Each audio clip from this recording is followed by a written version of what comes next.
Hello guys, আসসালামু আলাইকুম। ইতিমধ্যে আপনারা আমার চ্যানেলে অনেক ভিডিও দেখেছেন, এক্সেলের শর্টকাট ভিডিও, টিউটোরিয়াল ভিডিও। তো আমি আজকে আপনাদের জন্য আরেকটি এক্সেলের গুরুত্বপূর্ণ টিপস নিয়ে আপনাদের সামনে হাজির হয়েছি। এখানে আমি আজকে আপনাদেরকে একটা টিপস দেখাবো যেটা আপনাদের দৈনন্দিন জীবন জাদুর মতন কাজ করবে। এখানে মনে করেন আপনি একটা এমপ্লয়ার, আপনি একটা জায়গায় চাকরি করেন আর আপনাকে ওখানে অনেক বড় একটা শিট দেওয়া হয়েছে এক্সেলের। ওখানে মিনিমাম 2000 কর্মীর লিস্ট আছে। সেক্ষেত্রে আপনাকে ম্যানেজার বললো যে তুমি এমনভাবে করো যাতে করে আমি প্রত্যেকটা ব্যক্তির স্যালারি দেখতে আমার সুবিধা হয়, আমি এক ক্লিকে যাতে সবার স্যালারিটা দেখে নিতে পারি। তো এইতে করে আপনি কি মাথায় হাত কীভাবে করবেন, তো আজকের ভিডিওটি দেখলে আমি মনে করব আপনারা আর এই সমস্যাটি থাকবে না ইনশাল্লাহ। তো চলুন আমরা মূল পয়েন্টে যাই, কীভাবে কাজটা করতে হবে আমরা সেই আলোচনাতে আসি। তো প্রথমত আমাদের এক্সেলের সিস্টেম হচ্ছে ইকুয়াল দিতে হয়, পরে আমাদের একটা ফাংশন ইউজ করতে হবে, সেটা হচ্ছে ভিলুকআপ। ভিলুকআপ ফাংশনটা ইউজ করার পরে আপনি যে সেলটি ধরে কাজ করবেন, যেমন আমি B18 সেল ধরে কাজ করব, আমার B18 সেল, ওখানে আমি B18 সেলটা অপশনটা বসাবো এবং এখানে দেখতে পাচ্ছেন যে আপনি আপনার ওই যে এমপ্লয়ার থেকে স্যালারি পর্যন্ত যে কলাম সেলগুলো আছে, কলাম র মিলে যে সেলগুলো আছে সেলগুলো সিলেক্ট করলেন। B2 আর হলে E15 পর্যন্ত আপনার সেলগুলো আছে। সেক্ষেত্রে আপনি পুরো সেলগুলো প্রত্যেকটা সেল সিলেক্ট করে নিলেন।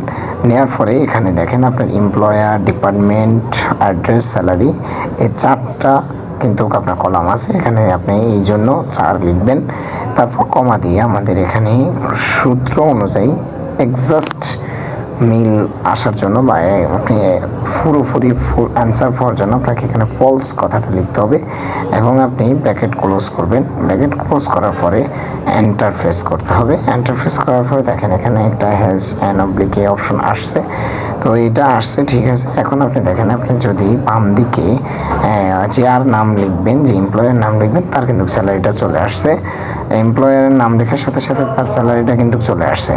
আপনি এইটাকে আরও সহজ করে নিতে পারবেন।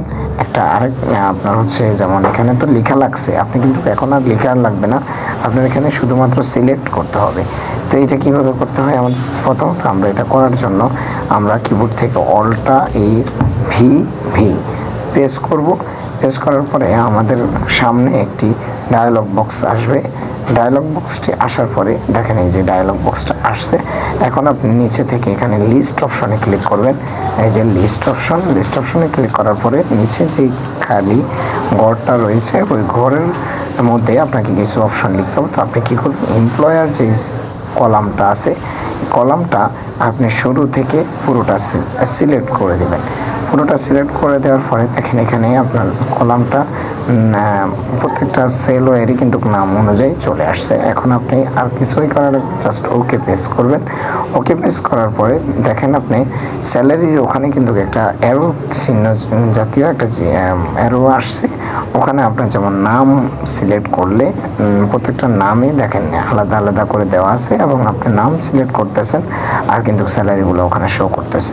এই যে সাজ্জাদের স্যালারিটা শো করলো। এখন আমি যেমন জুবাইরের স্যালারি দেখলাম, জুবাইরের স্যালারিটা অটোমেটিক শো করলো। তো এই ছিল আজকে এক্সেলের টিপস, আজকে এই পর্যন্তই। তো আগামীতে নিত্য নতুন ক্লাস পাওয়ার জন্য অবশ্যই আমাদের চ্যানেলটি সাবস্ক্রাইব করে রাখবেন, লাইক কমেন্ট শেয়ার করতে ভুলবেন না ইনশাল্লাহ।